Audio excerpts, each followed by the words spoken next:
কিছু মানুষ এই যে স্পিরিট, এই স্পিরিটকে ভুলে গিয়ে সমন্বয়ের দাবি করে বিভিন্ন জায়গায় নিজের ভাগ নিতে ব্যস্ত। আমার যে ভাই শহীদ হয়েছে সে ওই কবর থেকে কিভাবে এই ভাগ নিতে আসবে?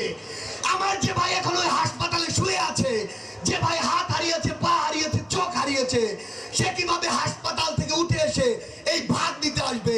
আমাদের যদি বিন্দু মাত্র লজ্জা থেকে থাকে তাহলে কোনো নাম ব্যবহার করে, কোনো পদ ব্যবহার করে, নিজের ওই ছোটখাটো স্যাক্রিফাইস গুলোকে ব্যবহার করে আমরা কোনো জায়গায় নিজেদের ভাগের দাবি করতে পারি না।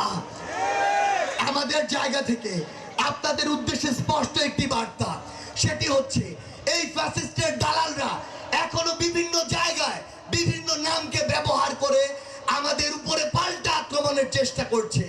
আমরা দেখেছি ওই সচিবালয়ে আনসার নামক কতিপয় বিপদগামী ওই ফ্যাসিস্টের দালাল তারা আনসার লীগ হয়ে ফিরেছে। আমরা আপনাদেরকে সতর্ক করতে চাই, এখনো প্রত্যেকটি জায়গায় ওই সাভারে বলেন কিংবা বাংলাদেশের সচিবালয় সহ অন্যান্য জায়গাগুলোতে বলেন, এখনো তারা এই অপচেষ্টাটি করার সর্বোচ্চ চেষ্টা করছে। সামনে আমাদের যে হিন্দু ধর্মাবলম্বী ভাই বোনেরা রয়েছে তাদের যে পূজা উৎসব সেটি রয়েছে। আমরা যেভাবে 5 আগস্টের পরে তাদের ওই পূজা মণ্ডপের সামনে গিয়ে, বাড়ির সামনে গিয়ে দাঁড়িয়েছিলাম তাদের নিরাপত্তার জন্য, আমরা আবারও এই সামনে তাদের ওই উৎসবে তাদের নিরাপত্তার জন্য প্রয়োজনে আবার ঢাল হয়ে দাঁড়াবো। একটি জিনিস মনে রাখবেন, ওই যে দোসররা, ওই যে দোসরের এজেন্টরা, ওই যে দোসরের দেশগুলো, এগুলো কিন্তু এখনো থেমে নেই। তাদের রক্ত কিন্তু এখনো ঠান্ডা হয়ে আছে। তারা কিন্তু এখনো বিভিন্ন এজেন্টের মাধ্যমে এই পরিকল্পনা আসছে কিভাবে পাল্টা ছবল দেয়া যায়। আমাদের ছোট ছোট স্বার্থ, আমাদের ছোট ছোট রাজনৈতিক উদ্দেশ্য, এই বিষয়গুলোকে অনুরোধ করছি এক পাশে রাখবেন।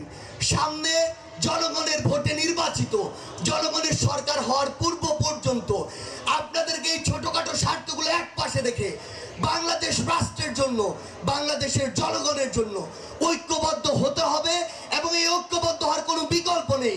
শুধু একটি জিনিস মনে রাখবেন, যদি কোনোভাবে আমাদের এই খামখেয়ালির জন্য, ছোটখাটো স্বার্থের জন্য কোনোদিন ওই ফ্যাসিস্টরা এই পাল্টা আক্রমণ চালাতে পারে, এই সামনে যারা বসে আছেন আমার ভাইয়েরা বোনেরা, এই বাংলাদেশের জনগণ, বিশ্বাস করুন সকলকে সারা জীবনের জন্য একটি বন্দিশালায় থাকতে হবে। আমরা এই বন্দিশালায় আর থাকতে চাই না।